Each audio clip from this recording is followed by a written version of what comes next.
কষ্ট তো তখনই হয় যখন কেউ অনেকটা কাছে এসে আবার দূরে চলে যায়।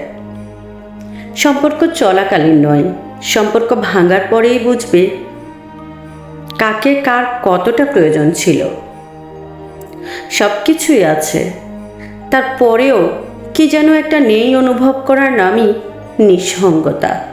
কিছু সম্পর্কের কোনো অস্তিত্ব নেই, নেই কোনো বর্তমান, নেই কোনো ভবিষ্যৎ, কিন্তু শুধু মায়ার কারণে সম্পর্কগুলো টিকে থাকে।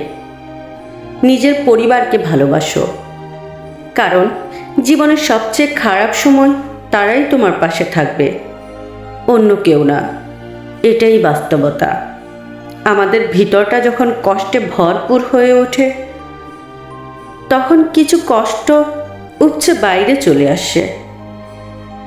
আমরা তার নাম দিয়েছি অশ্রু। এই অশ্রুই হলো আমাদের ভিতরের অতিরিক্ত কষ্ট। তুমি তো সেই কবিতা যা প্রতিদিন ভাবি কিন্তু লিখতে পারি না। তুমি তো সেই ছবি যা কল্পনা করি কিন্তু আঁকতে পারি না। তুমি তো সেই ভালোবাসা যা প্রতিদিনই চাই কিন্তু তা কখনোই পাই না। বাইরের হাসিটা তো প্রতিদিন দেখো, দাওয়াত রইল, একদিন ভেতরটাও দেখে যেও। কি অদ্ভুত, তাই না?